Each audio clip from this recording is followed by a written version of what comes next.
Good morning and welcome to Lattes and Leaders with Dr. Brad Johnson, best-selling author and accomplished public speaker specializing in education and educational leadership.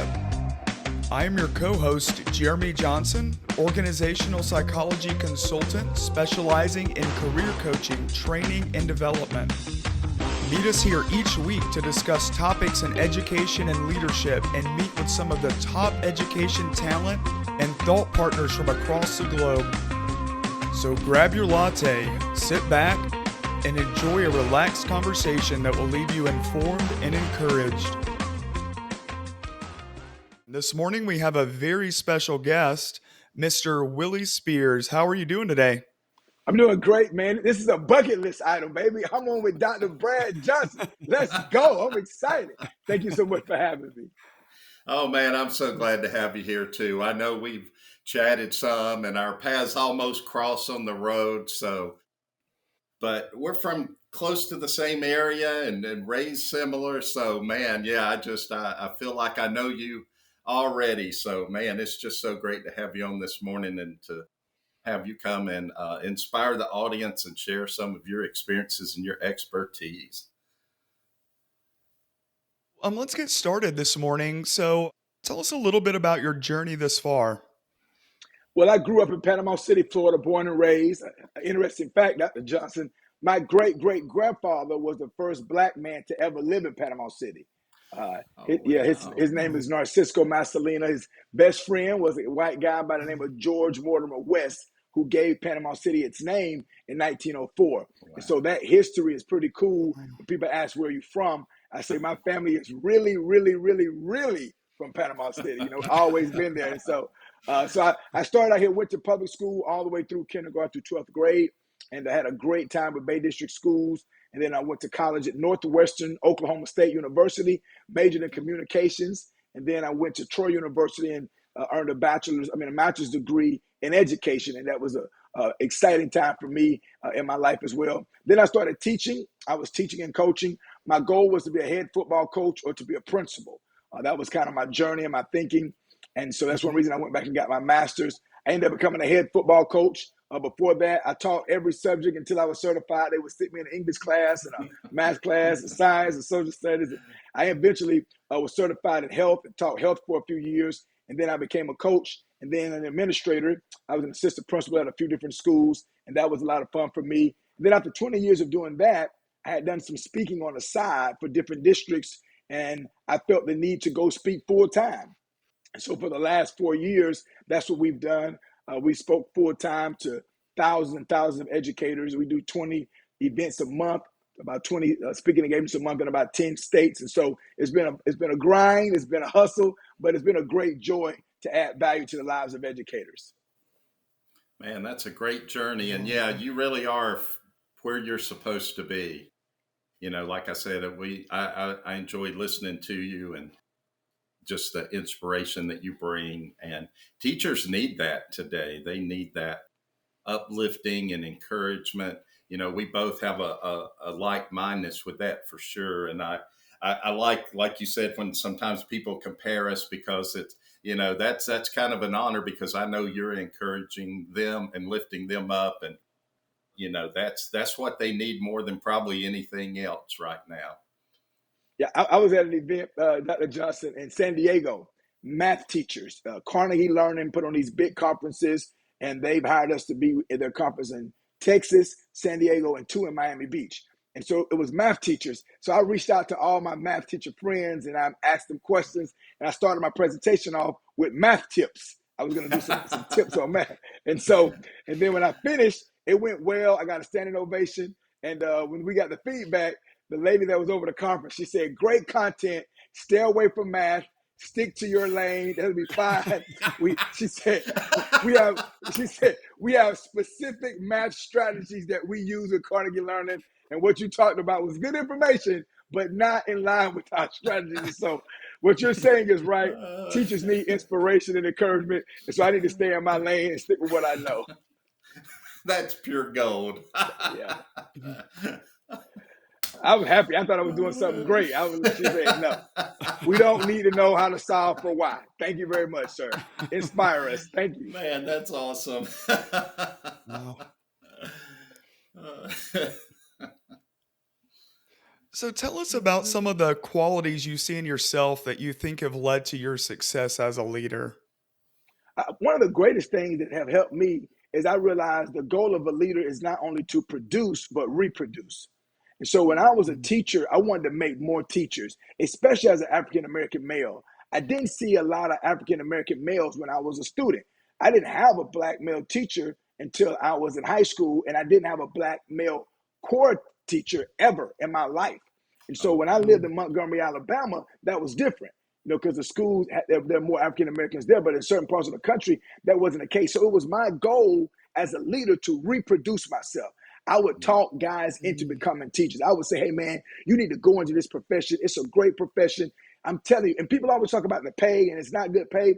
What job is good pay?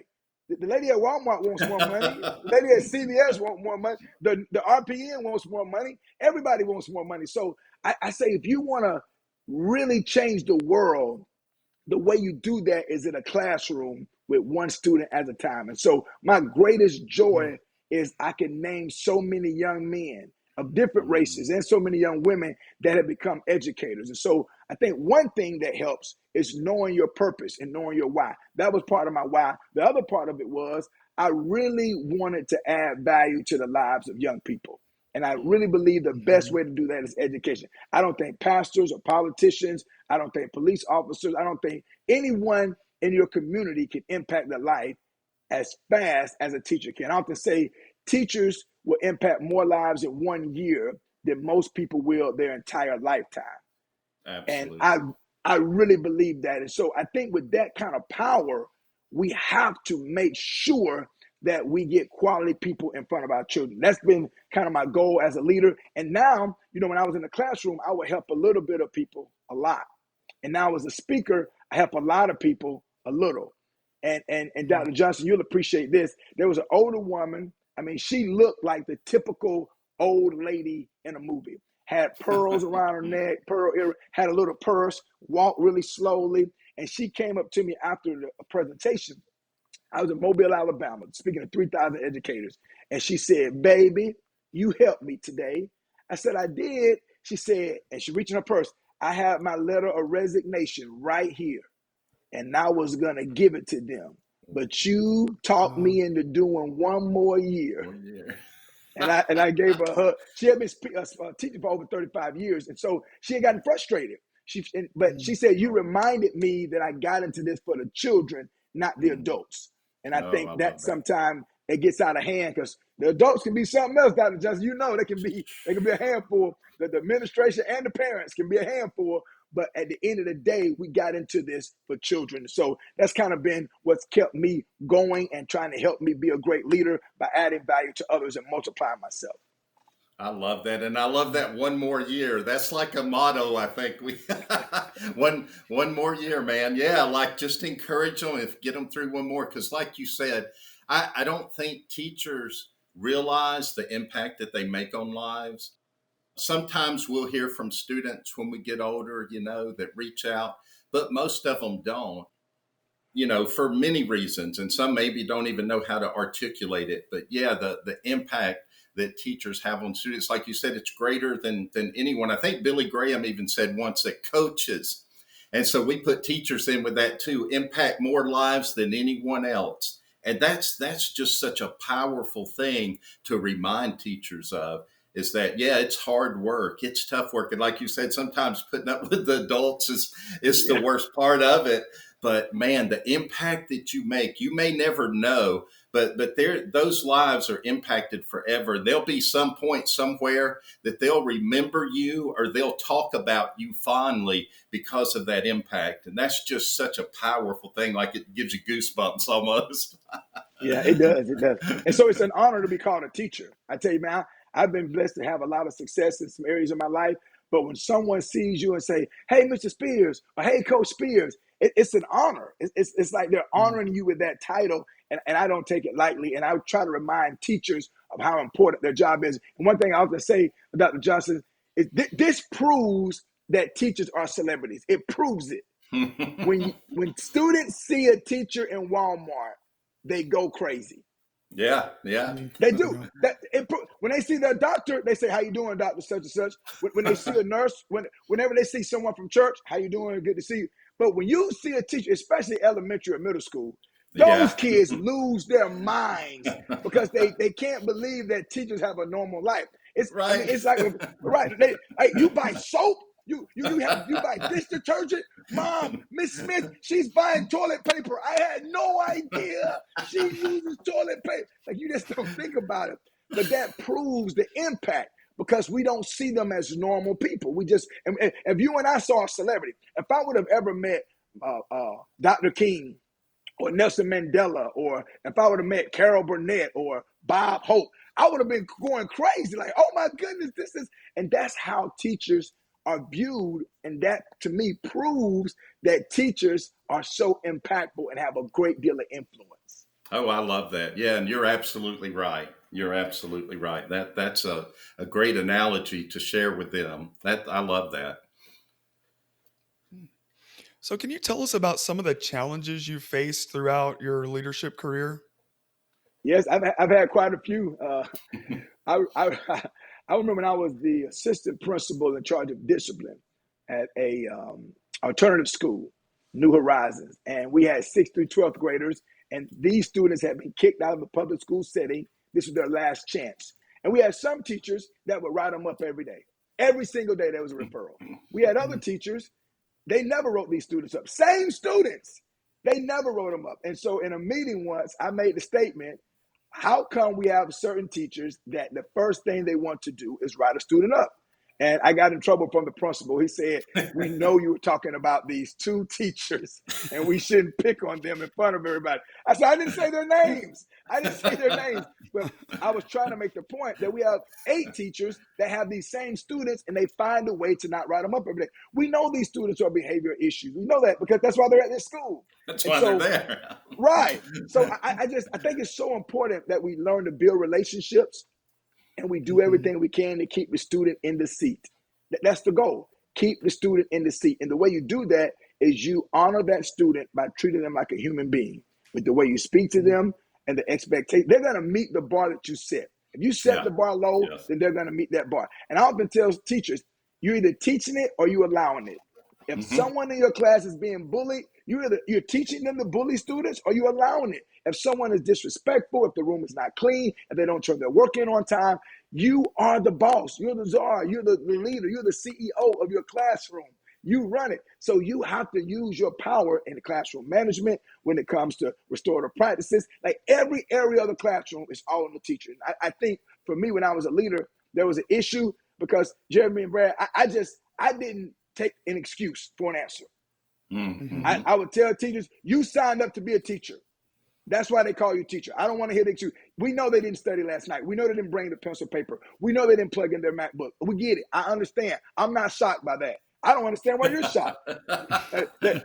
You're shocked. Her mom didn't read her vocabulary words to her last night. Her dad did not go over the syllabus with her. Are you shocked about this? Right. So one of the biggest challenges for me is for teachers to not look for an excuse.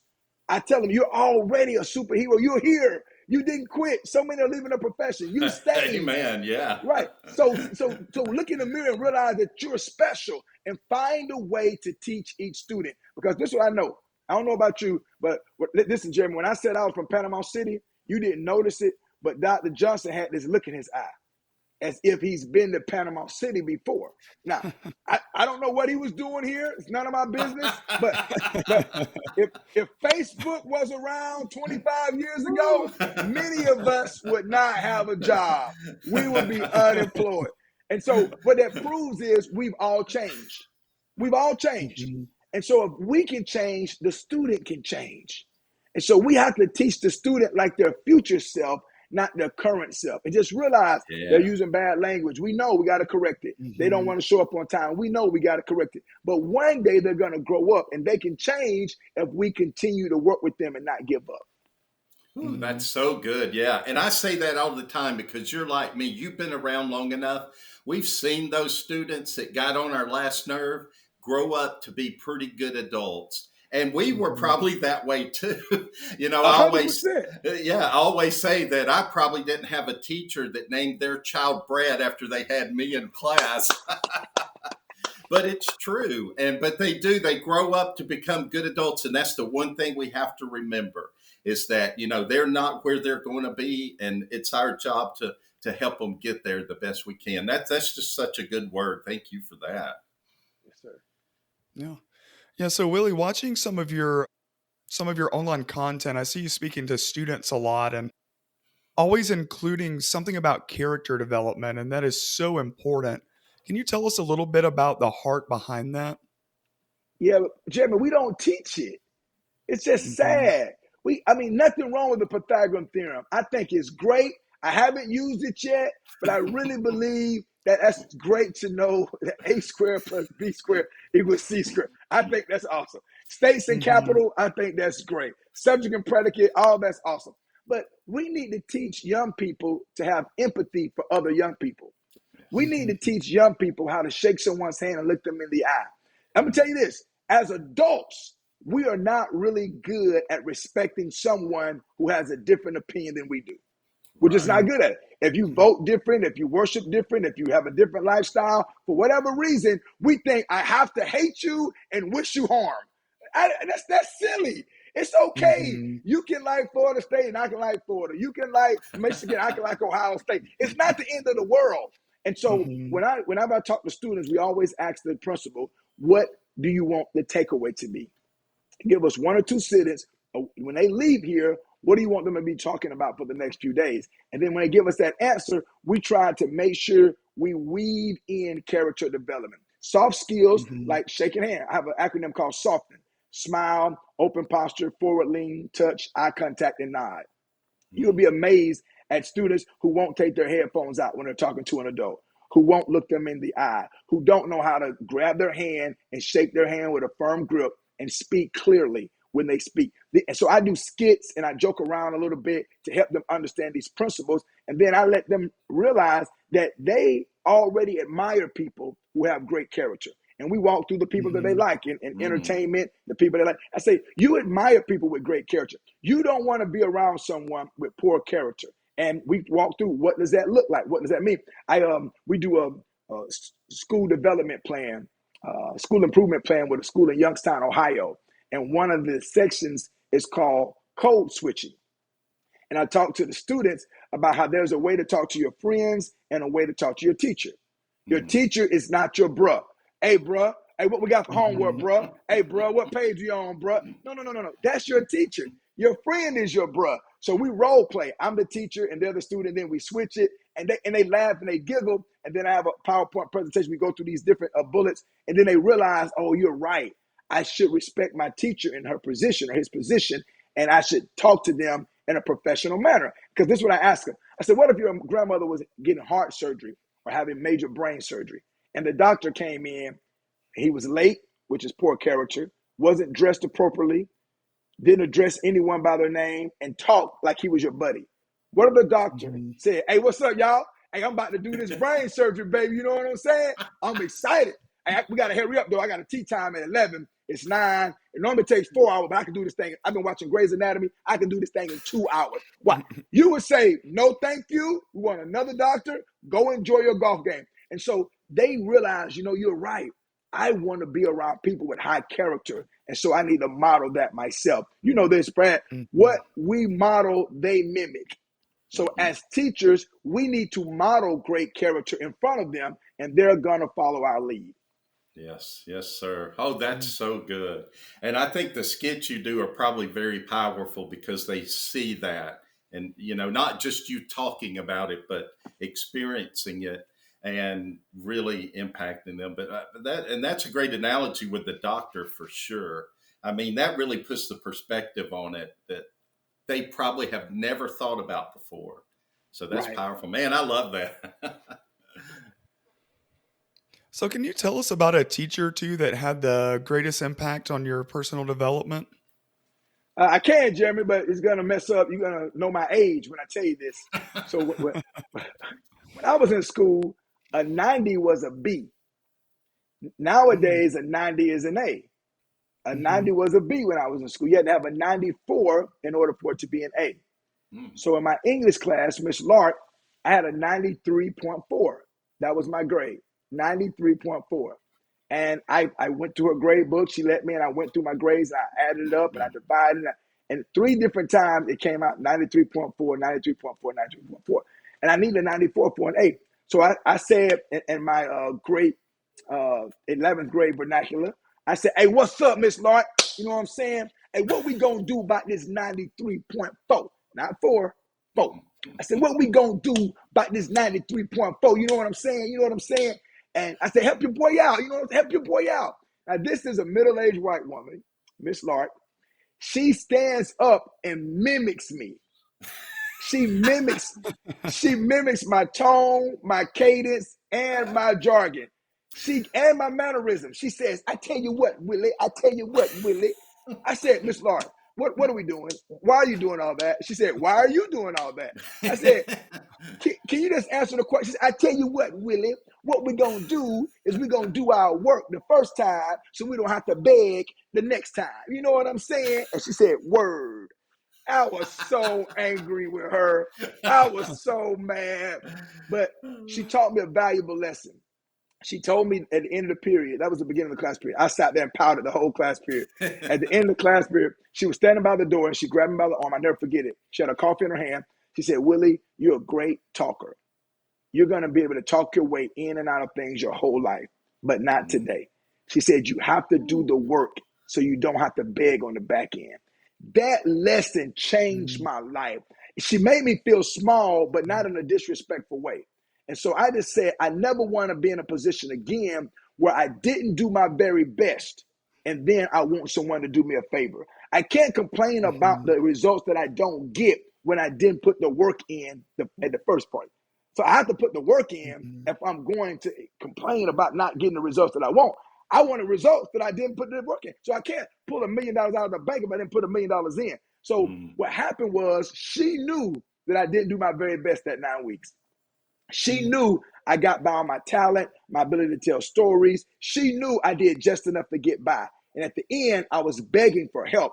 And she taught me, do your very best from the very beginning so you don't have to beg on the back end. And that lesson has stuck with me to this very day.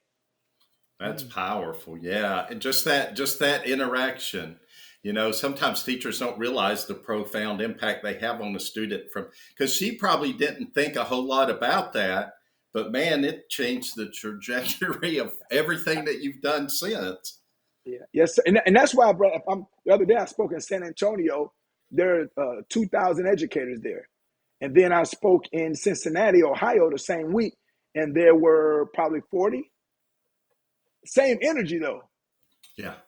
Same excitement. You know, it's like they got the same exact energy, the same exact preparation as the group of 2,000. So if a district has the budget to pay what we ask, if a district doesn't and we have to work with them, we don't dumb down or go lower. But no, Miss Lark taught me whatever I do it with everything I have, whether 2 people in the audience or 2,000 people in the audience. And like you said, she may not realize that she had the impact on me, but I think about that every single day. Number one reason is I don't want to see her mimicking me again.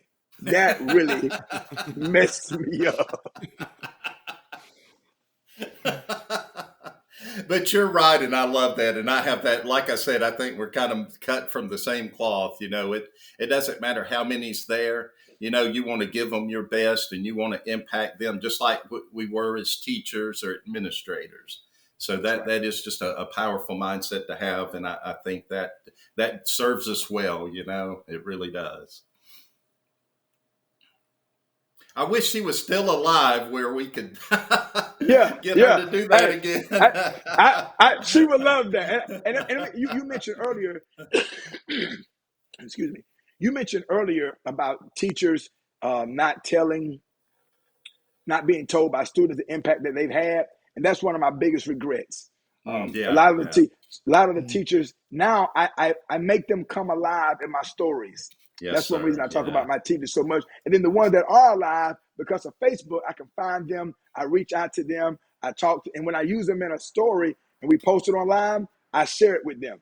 Yeah. and I want to give them their flowers while they can smell them. But Miss Oh, Lark yeah. was a handful. And I'm going to tell you, Willie Spears was a knucklehead, but she had no problem putting me in my place. I promise you. I really thought that she would physically hurt me if she had to. Like her look, she would look at me and she'd say, and I really thought that meant the next time I say something to you, we will be at your funeral. So sit down. And I was like, yes, ma'am. I'm like, you 5'4", you weigh 125. What are you gonna do? But she had classroom management. She didn't need Harry Wong's book. Yeah. Her eyeballs was enough.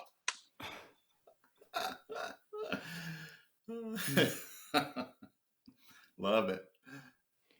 So tell us a little bit about what you've been working on. I see that you have several books available, some books for kids. It looks like you're a busy guy. Tell us a little bit about that. I love writing books. My first book I wrote was because of a principal, Joe Bullock. He hired me and asked me to be in this program called FLAIR, Florida Literacy and Reading Excellence. And it was at the University of Central Florida. They had a program to try to help students fall in love with reading. And I saw myself as a coach. And I didn't know any coaches who bragged about reading. I would read 2 books a month back then, and now we try to read 3. But I love John Maxwell, of course, and it was when I was a young kid. I loved Judy Blume, and I just loved reading. My father and my mother always made me read, but I didn't want to brag about reading. I didn't. I was 22, 23 years old. I didn't think it was cool for the young coach to brag about how much he reads. And my principal, he begged me, "I need you to help me. I need you to help me." So eventually, I got into this Florida Literacy and Reading Excellence, and I started a book club at school. And the best book, this is 2001, 2002, the best book at the time was a book called Speak. And these students, they loved Speak. It related to them. It spoke their language. But I couldn't find another book to match it. There was some other adolescent fiction books or young adult books, but they weren't good like Speak. So I decided to write my own. I wrote my own book. I put, I don't know if you remember the 12 Powerful Words by Ricky Bell, Infer, Compare and Contrast, Formulate. These books, at the time, they said if you know the meaning and how to use these words, you'll do better on standardized tests. So I wove those words into these books. I use real stories. And instead of saying, golly gee, Mark, let's go to the sock hop. I spoke the kids' language. We didn't use profanity or anything like that, but we spoke their language. Anyway, I wrote the book and people loved it. It wasn't supposed to be a real book. It was just in a binder. But people started photocopying it and passing it around the community, and they wanted to know what was going to happen next. And I was like, wow. And so a friend of mine said, you should publish that book. And so we started working on that, and we did some non-traditional publishing and some traditional publishing. So long story short, that started our book writing journey. I realized books last longer than people. And yeah. I know I can impact more people with the books that I read. I've read it, one of Dr. Brad Johnson's book, the one with the camouflage on it.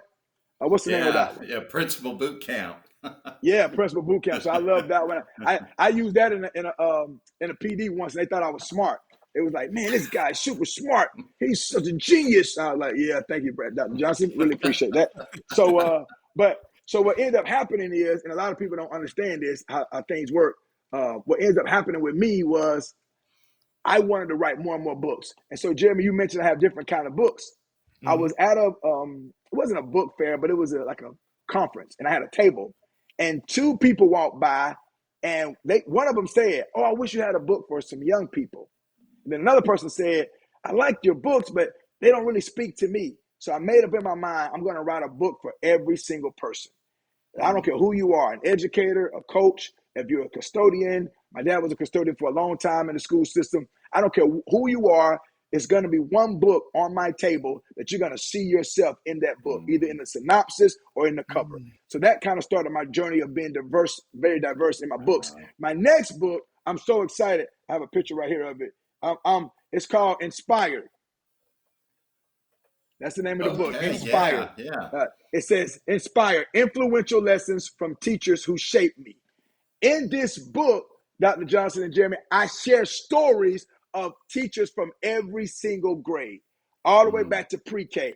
I've shared at least one story from every grade. And then at the end, I let you know what that teacher meant to me. So at the end of the chapter, it'll say, effective teachers build relationships because they realize teachers don't care how much you know until they know how much you care.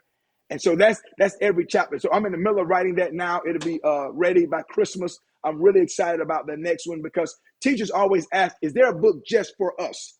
And I have a book called Culture Creators. That's a good leadership book for teachers and other professions. But this book, Inspired, is just for teachers, where I'm very vulnerable and I talk about how teachers shaped and molded me. Some of the stories I told today on this podcast are in that book. And it was so good for me because I can't wait to send a signed copy to every teacher that's still alive that I mentioned in the book, because they deserve their flowers and they have really shaped me into the person I am today. Some of them may not be happy about that. They may not want anybody to know that they taught me, but hopefully most of them will be okay with it.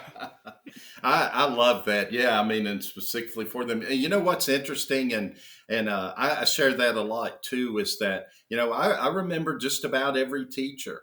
And it's been longer ago than I want to admit, but we do. And sometimes it's not a good memory. So that's why I tell teachers, you know, make sure you're going to be remembered. So make sure it's a good memory. But you know, it is interesting, isn't it, that we meet so many people day in and day out of our lives, but we remember those from 50 years ago. You know, just like it was yesterday. So that just, you know, reinforces the influence and the impact that they have on us. So I love that. And, you know, always, and you've said this twice so far, and I love that because that was a phrase my dad always said was, you send flowers to the living so they can enjoy them. And I just think that's such a powerful way to put that. You know, just the thrill of them getting to see that and know that they had an impact on you. That'll mean more to them than anything on earth. So that's, you know, I appreciate that you think enough to do that for them. That's awesome. So we know you've been traveling a lot and have a lot on your plate right now. How do you take a break from that? How do you de-stress and do a little bit of self-care? I'm not good at it. I tell you that. I am not good. I'm not good at taking breaks. To use a sports analogy, I find myself chasing first downs. You know, like I'm addicted to accomplishment. And so we want to help as many people as possible, but you have to learn to say no. You know, I told someone, they asked me, could I speak Spanish? I said, I know this one word in Spanish, and it's no. It's the exact same word it is in English. I know a little bit of Spanish, but I'm not fluent. But one thing I do, Jeremy, I try to work out every day. And so I'm not in the gym trying to get ready for the Olympics or anything, but I try to at least walk or run, lift weights in my hotel every single day. I eat well. I don't like eating well, but I try to eat well, stay away from too much bread or too much meat.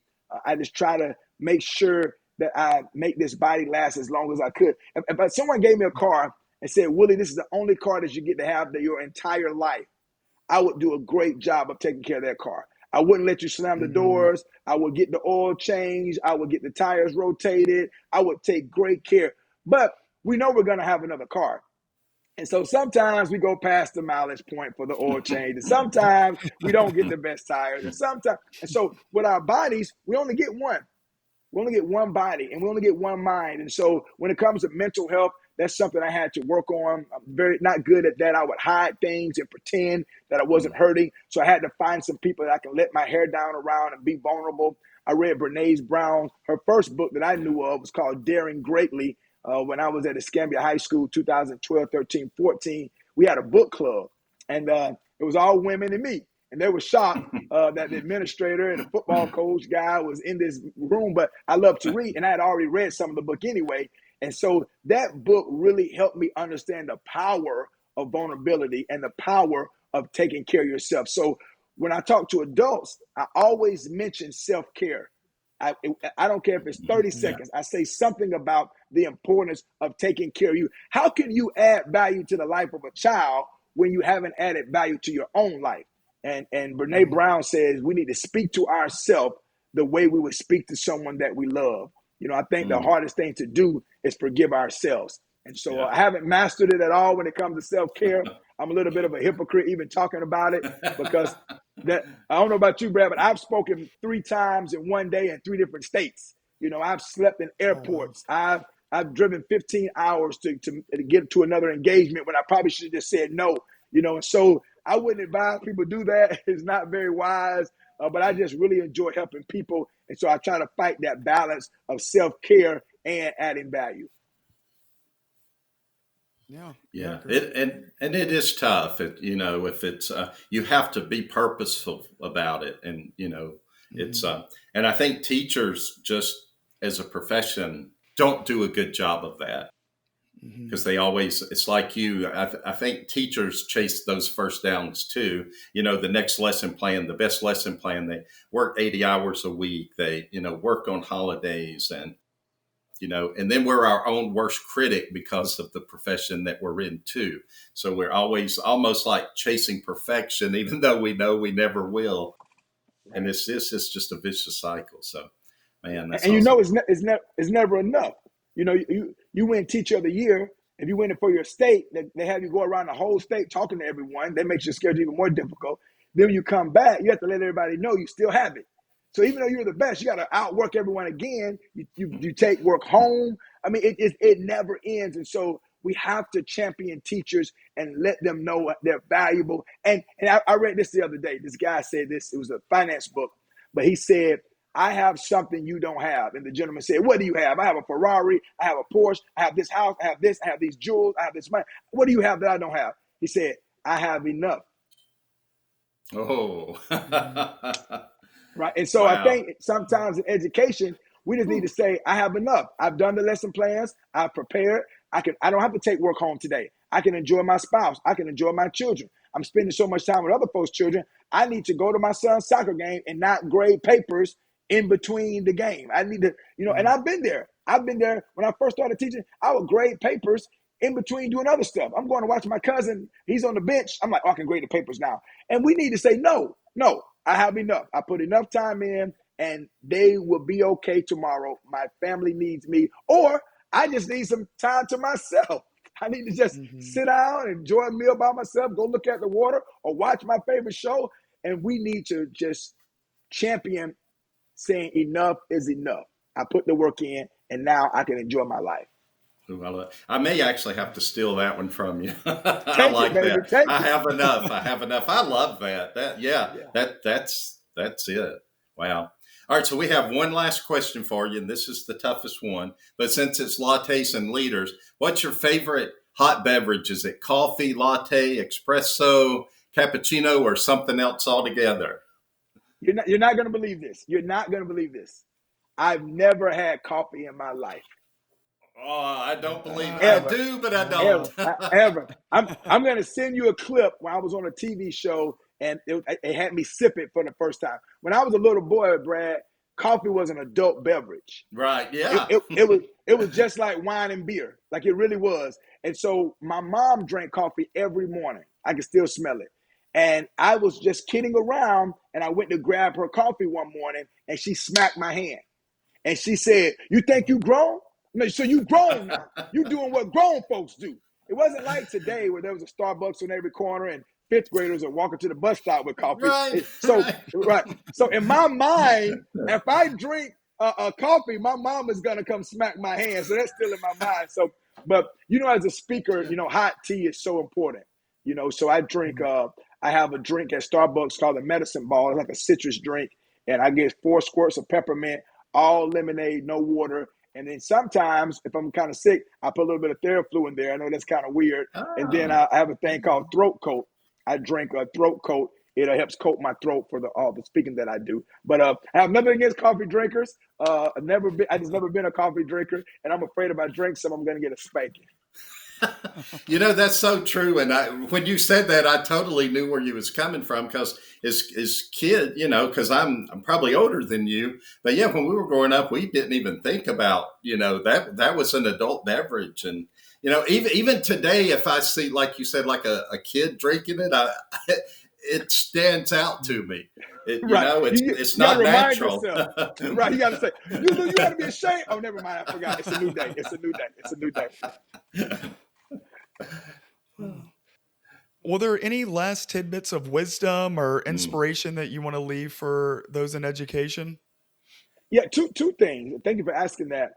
First of all, thank y'all for having me on. It's been a joy for me. But for educators, I would say, one, realize your value. I mean, just think about your favorite entertainer, Taylor Swift or Beyonce or whoever. They know they're valuable. They may not be arrogant, but they know their value and they walk around with that.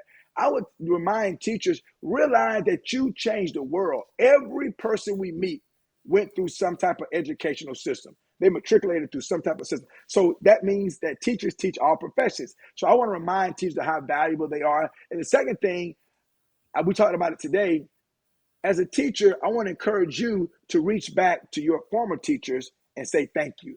That's something that I wish I would have done. Now, approaching my 50s, a lot of my teachers aren't around anymore. But the ones that are, I make sure that I let them know that they had an impact on my life. And so I would encourage teachers to reach back to other teachers because they still need that encouragement. We all could use a little bit more support and a little bit more encouragement. And so I reach back and let them know that they had a great impact in your life.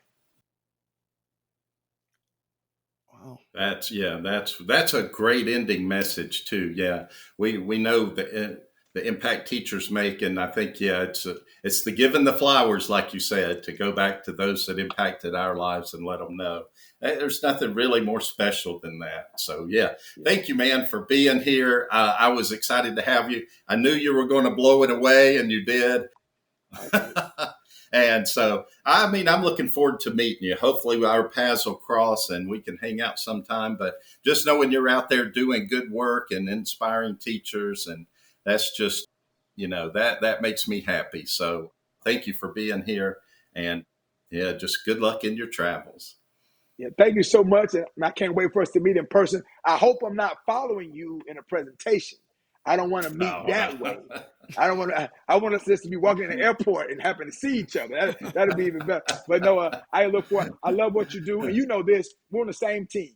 We're on the same team. Yes, sir. Yes, sir. We're doing everything we can to add value to the lives of educators. And you've been doing it for a long time. You're amazing at it. And we're very different, but we're so much the same. I saw that when I read your book. We're a lot alike, have the same values, and we look at people with respect, no matter who they are or what they're about. And I think that's awesome. And so thank you for your example, and thank you for all the work that you do. I'm putting this on my resume now, baby. I was on Lattes and Leaders. And I've arrived. When I go to the hotel, when I check in the Hilton, a little bitty Hilton Inn, I'm going to say, listen, I am a Diamond member, but I've also been on the podcast of Lattes and Leaders. So I prefer a room that's been cleaned. Thank you very much.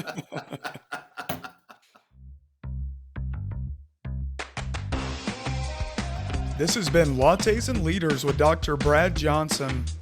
We hope that you leave today feeling informed and inspired. For more educational content, be sure to add this podcast to your list and follow Dr. Johnson on any and all social media platforms. For more information on Dr. Johnson, Jeremy Johnson, and special guests, check out drbradjohnson.com. That is DOCTOR, bradjohnson.com. Hope to have you back soon.